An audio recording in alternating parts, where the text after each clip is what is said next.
Hi guys, Rich Pappy Johnson here, and we're going to show you how to solder copper pipe. It's a really helpful skill. It's not that difficult. Sometimes you have the opportunity to use PEX, plastic pipe. Many times you can use copper, and this is for those copper applications. We already showed you in a previous video how to prepare the pipe for soldering. This one, we're just going to do the soldering. So let's get started. The tools, again, are very important. Gloves that will take high heat. That's leather gloves. Not the handy but not very heat-proof gloves that we can many times use. Leather gloves. These are okay as well. Leather gloves, and of course safety glasses. We have our propane bottle here with the automatic lighting attachment here. So all I'm doing is pressing this button. That lets the gas out and it lights it.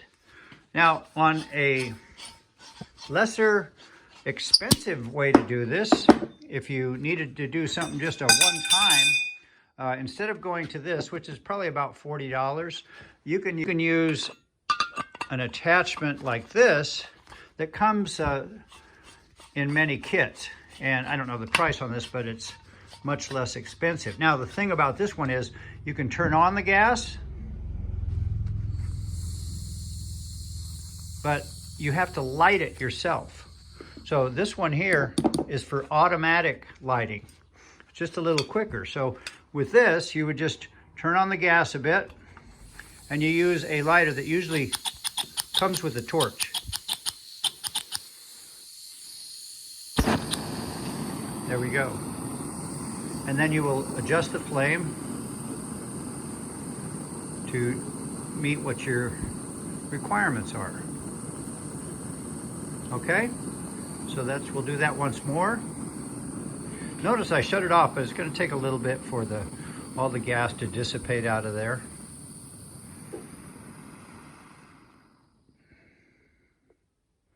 Okay, so lighting it, you turn it on, get the gas flowing, and use this. It creates a spark.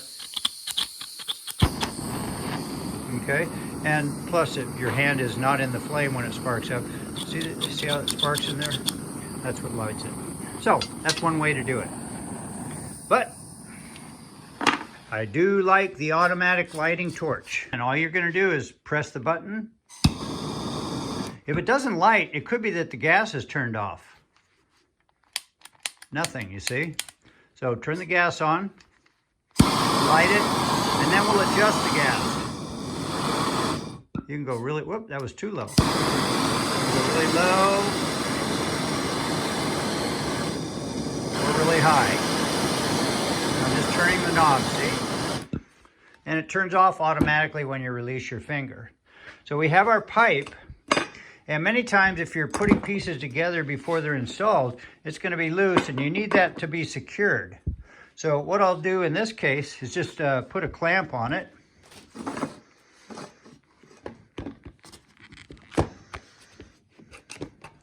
And you just want to have the clamp far enough back where it won't get heated up because it would melt that plastic. So just a ways away. This is sturdy here. Now remember, we cleaned the pipe. We deburred the end. So all we do now is use some flux.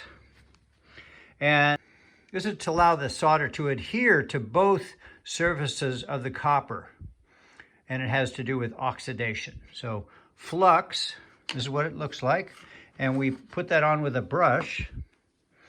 Doesn't take much. We're going to flux the end of the pipe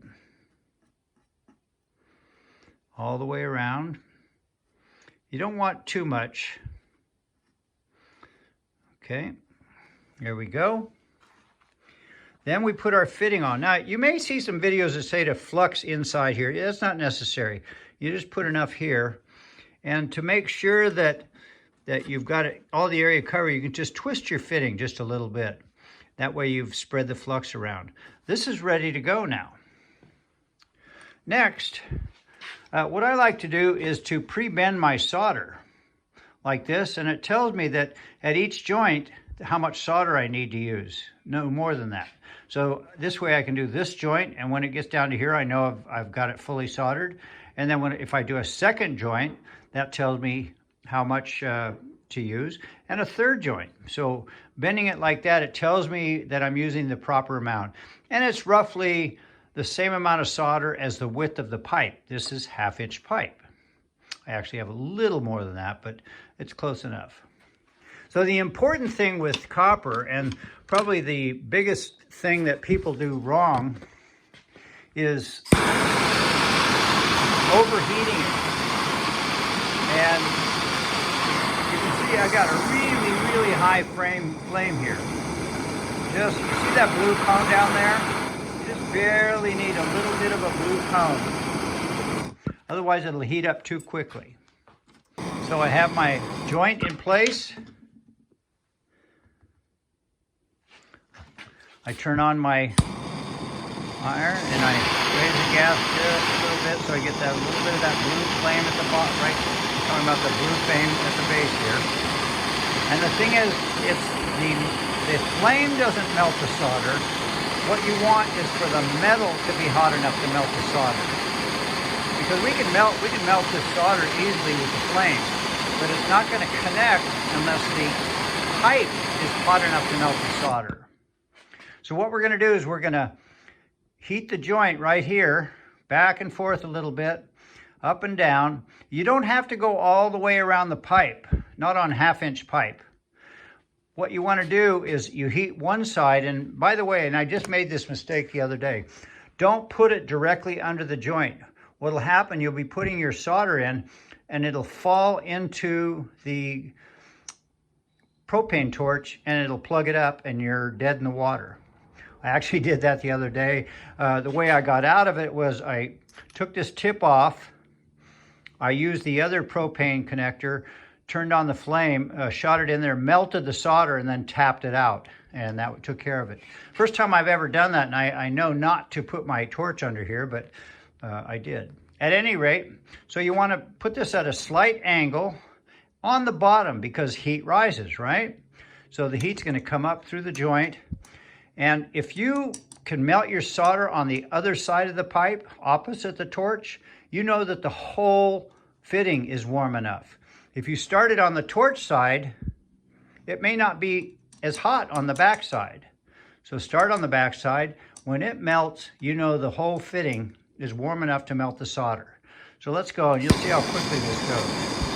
So I want my blue flame. Whoops. There we go, a little blue flame. And I'm gonna go back and forth, both directions, and slowly just tap the other side of the joint. And you see it flowing?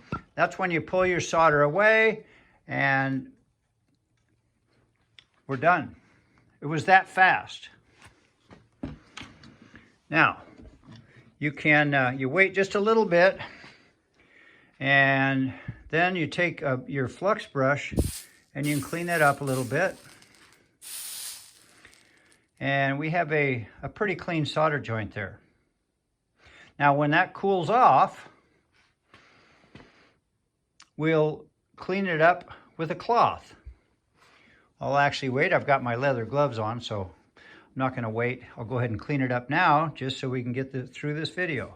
Normally you'd wait a little bit for it to cool down. And we're just going to clean that up. And look how pretty that is. All right. I'll take it off of the clamp.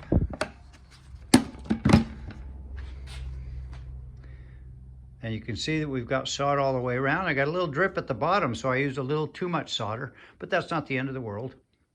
And while it's hot, if you hit it with that flux brush, that'll clean that off. So there we go, a perfectly good solder joint. You'll also see that through capillary action, down there you can actually see the solder sucks all the way into the joint. Can you see that there? So yeah, the flux is what helps the capillary action pull the solder all the way into the joint. So the whole joint is filled with solder, not just the end. And there we are. So you guys are good to go. Peace out.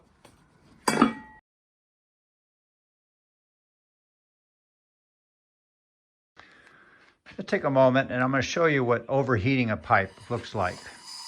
So you turn on your torch and look at the blue flame at the bottom there, at the base. And you want a little bit of that, not much, but there's too much. And you can overheat a pipe even on low if you hold it there too long. So let's overheat this pipe and the fitting.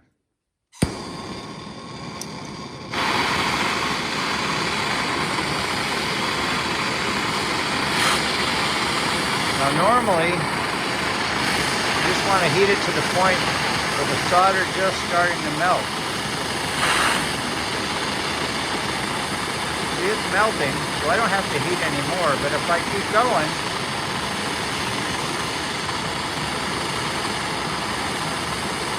what happens is,